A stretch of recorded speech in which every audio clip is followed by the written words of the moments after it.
Selamat pagi buat Bapak dosen kami dan teman-teman semua. Saya akan melaporkan laporan bacaan saya mengenai tinjauan teologis tentang iblis di dalam Injil Sinoptik. Kita mengetahui bahwa iblis itu adalah oknum yang mengacau balaukan kehidupan manusia, dan iblis dapat merusak hubungan manusia dengan Allah. Oleh karena itu, kita mengetahui dalam Injil Sinoptik, Yesus dicobai 3 kali oleh iblis. Tetapi karena kuasa Yesus lebih besar daripada kuasa iblis, kita tahu bahwa Yesus tidak akan bisa jatuh ke dalam dosa oleh karena iblis. Nah, kita masuk ke dalam konsep-konsep iblis. Yang pertama, asal-usul iblis tersebut. Lama sebelum adanya manusia, bahwa Allah sudah menciptakan para pesuruh untuk meronda dan mengawasi seluruh ciptaannya. Dan makhluk-makhluk itu disebut malaikat. Nah, lalu pada waktu itu seperti sekarang juga, malaikat-malaikat itu diberikan tugas masing-masing. Dan barangkali yang mengepalai banyak sekali makhluk-makhluk surga itu disebut Lucifer. Dia disebut bintang timur, pembawa terang, inti terang, kecemerlangan, dan penerang jalan. Kitab suci menunjukkan bahwa Lucifer memiliki kuasa dan kebijaksanaan dari semua makhluk Allah. Kisah Lucifer itu dapat kita lihat di dalam Yehezkiel 28 ayat 12-17. Nah, Lucifer ini memiliki kesempurnaan, penuh hikmat dan maha indah, sehingga ia tidak bercelah sejak hari penciptaannya sampai terdapat kecurangan kepadanya. Oleh karena itu, dia merasa dirinya besar dan ia telah membuat kekerasan dan berbuat dosa karena kesombongannya. Oleh karena itu, dia dibuang dari gunung Allah, tempat kudus Allah, dia dilemparkan ke bumi. Nah, yang kedua, nama-nama iblis. Lalu nama-nama iblis di dalam Alkitab dijuluki Beelzebul atau penghulu setan. Dapat dilihat di dalam Matius, Markus, dan Lukas, dan juga disebut si jahat, si pencoba, dan roh-roh jahat. Sifat-sifat iblis yaitu perusak, penipu yang sangat licik, dan dia itu adalah musuh dari semua yang benar dan semua yang baik.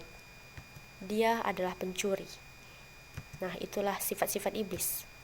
Kita masuk ke dalam kuasa dan kewibawaannya. Kewibawaan iblis, bahwa iblis berkuasa untuk mencobai siapapun. Nah, dapat dilihat bahwa orang yang dikuasai iblis telah dibutakan rohaninya dan berada dalam hukuman Allah. Ia bagaikan orang yang sudah dipenjarakan oleh iblis. Oke, setelah itu kita masuk ke dalam pekerjaan iblis dalam Injil-Injil sinoptik.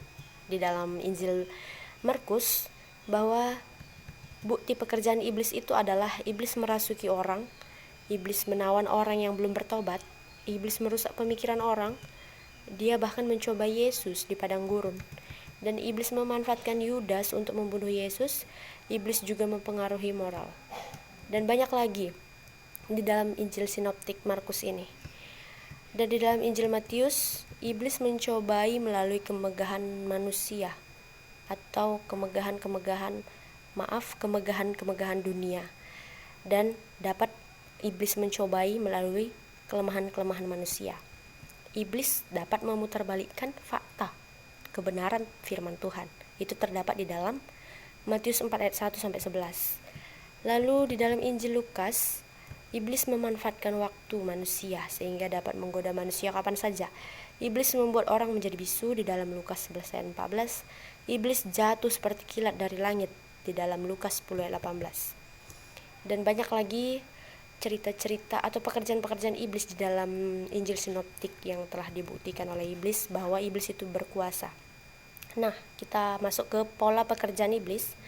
Dalam melakukan pekerjaan, iblis menggunakan pola. Yang pertama, iblis dapat bekerja melalui keinginan diri manusia. Dia menggoda manusia melalui keinginan-keinginan manusia. Iblis bekerja melalui keraguan dalam diri manusia. Iblis bekerja dengan tipu daya untuk mempengaruhi hati dan pikiran manusia. Iblis dapat bekerja melalui ketidaktaatan manusia terhadap Allah. Jadi saat manusia memiliki keinginan, keraguan, dan dapat buat iblis dengan tipu dayanya dan tidak taat kepada Tuhan, maka disitulah iblis bekerja di dalam diri manusia. Cara menghadapi pekerjaan pencobaan iblis, yaitu kita harus mengenali dulu pola pekerjaan iblis dan kita harus siap untuk menghadapi iblis dalam kehidupan kita dengan kuasa Tuhan. Dan jangan mudah terintimidasi oleh kuasa iblis.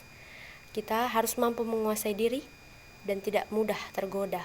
Dan kita harus meminta pertolongan Allah melalui doa-doa, ataupun kita menguatkan diri kita dengan firman-firman Tuhan. Serta kita dapat meneguhkan hati kita dengan ajaran firman Tuhan, sehingga kita lebih percaya kuasa Tuhan daripada kuasa iblis, sehingga kita dapat menaklukkan kuasa dosa yang ditawarkan oleh iblis. Nah, kita masuk kesimpulannya adalah dari pemaparan di atas bahwa tinjauan teologis tentang iblis dalam sinoptik ini, Injil sinoptik ini, iblis adalah oknum yang benar-benar menghancurkan kehidupan rohani manusia.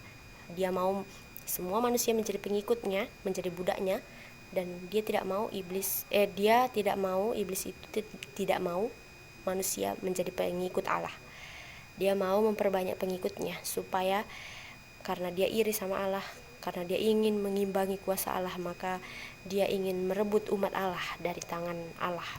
Maka segala cara dapat dibuat iblis, dan dia dapat merasuki, mempengaruhi pikiran dan hati manusia untuk jatuh ke dalam dosa, sehingga manusia menjadi pengikut iblis. Tapi oleh karena itulah di dalam firman Tuhan dikatakan bahwa karena kita tahu iblis tadi sudah dibuang ke dunia ini, sudah dicampakkan, dilemparkan ke bumi ini. Oleh karena itu dalam firman Tuhan mengajarkan kita sebagai umat yang percaya terhadap Allah, kita tidak boleh seperti sama atau serupa dengan dunia ini. Karena di dunia ini penguasanya adalah iblis. Oleh karena itu kita adalah anak-anak Allah, dan kita tidak boleh sama seperti iblis.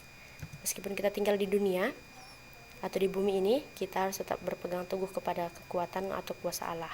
Kita harus tetap memiliki koneksi kepada Allah agar kita tidak bisa menjadi hamba iblis. Baiklah, demikian hasil laporan bacaan saya. Kiranya dapat bermanfaat. Apabila ada kekurangan atau kesalahan kata, saya mohon maaf. Semoga laporan bacaan saya ini dapat membuat pengetahuan kita semakin luas lagi. Terima kasih buat Bapak dosen kami dan teman-teman semua yang sudah mendengarkan. Tuhan Yesus memberkati.